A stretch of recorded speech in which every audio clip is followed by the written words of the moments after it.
Hello, my name is Burke Hedges, author of the best-selling book, The Parable of the Pipeline. I open my book with a story about Pablo and Bruno, who take two very different paths in their quest for financial independence. What you're about to see is the delightful animated story of their adventure.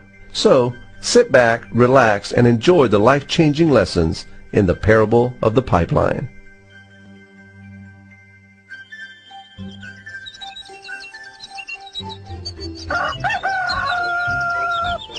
Far away, in a small village, near a beautiful valley, lived two friends, Pablo and Bruno.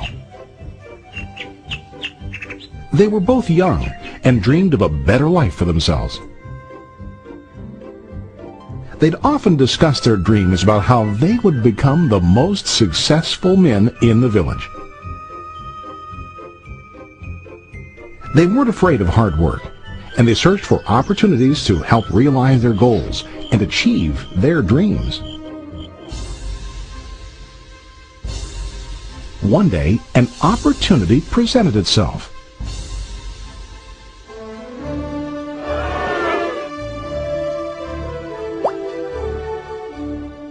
The mayor of the village decided to hire two people to bring water from a spring up on the mountain, across the valley, back down to the village.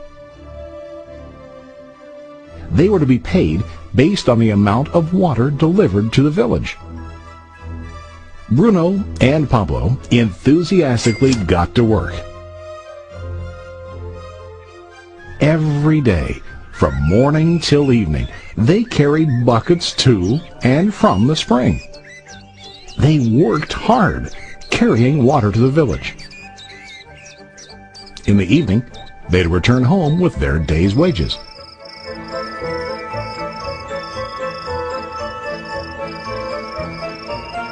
Bruno was satisfied with his work and the money he earned. He was sure that with this work he could achieve his dreams. Bruno thought that to increase his wages he could use bigger buckets to bring more water each trip.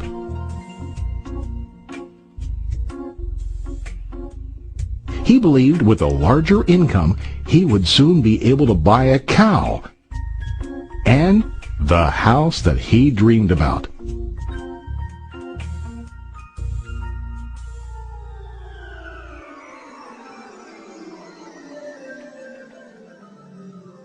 Now Pablo was not satisfied.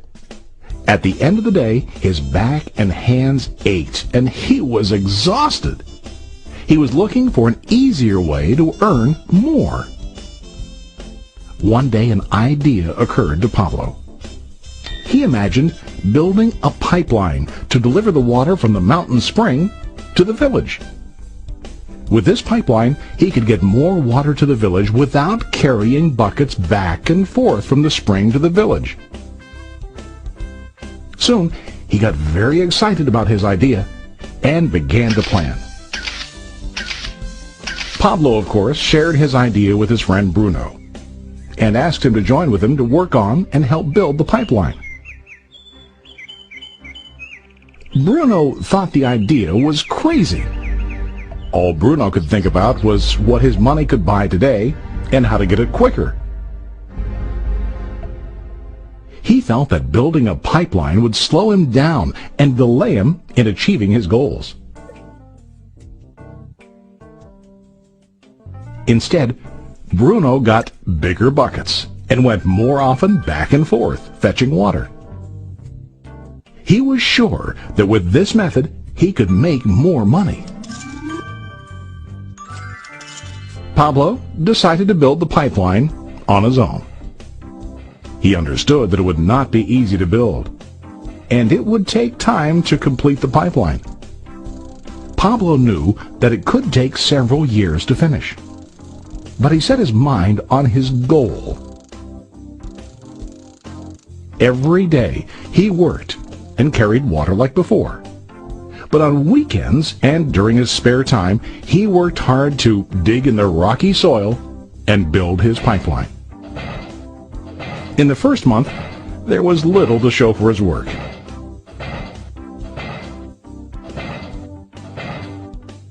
Bruno and the villagers laughed and teased him. They called him Pablo the Pipeline Man.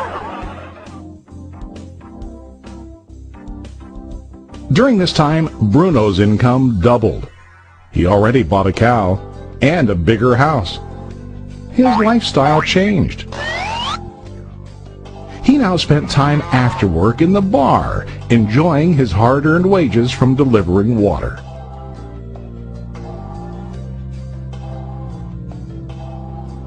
What Bruno didn't realize was that his body was starting to stoop from carrying the heavy buckets every day.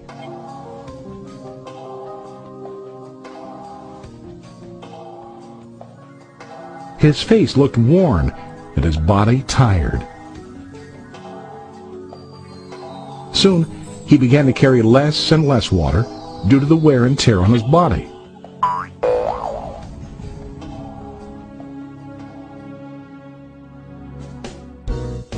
Month after month, Pablo worked. Soon a year passed, and then a second year.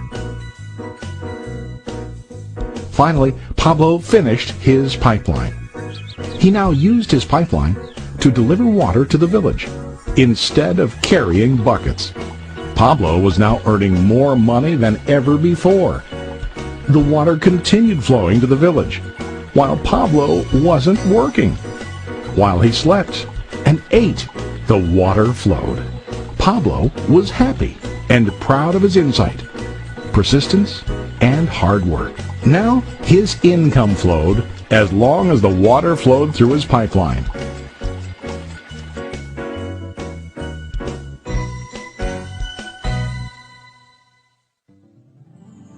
The story of Bruno and Pablo is a reflection of life. Their jobs symbolize what most people do to earn money. Bruno gets his money using buckets. He goes back and forth, carrying his buckets from the spring to the village in exchange for money. To increase his income, he either has to go more frequently to the spring or to use larger buckets. It's common in real life to increase our income by working harder. For example, working overtime or getting a second job. We also increase the size of our buckets by accepting a higher paying position, which often includes spending more time on the job. Most of us exchange time for money like Bruno. We know that every person has only 24 hours in the day and that it's not possible to use all our time to work. The most difficult time comes when we can no longer exchange time for money due to age, health, or other reasons. Then, our income stops. Now let's review what Pablo did. Very wisely, Pablo did not exchange all of his time for a limited income, but he used some of his time to build a pipeline. He knew that the pipeline would bring ongoing income as long as the water flowed. An ongoing income that multiplied the time he worked each day. Pablo knew that someday, maybe because of age or health, he would no longer be able to exchange his available time for money. Pablo knew that if he could make his idea of a pipeline work, then he only has to do the hard work of building the pipeline. After the pipeline was completed, Pablo was able to monitor and maintain the flow of water to ensure that his income will continue. Pablo has shown us that to earn an income, we don't always have to directly exchange time for money. There really are better ways. How about you? Are you still like Bruno, who directly exchanges time for money? Or do you want to be like Pablo, building and maintaining a pipeline for ongoing income? If you are interested in the idea of building your own pipeline, contact the person who lent you this presentation. You can start building your pipeline today.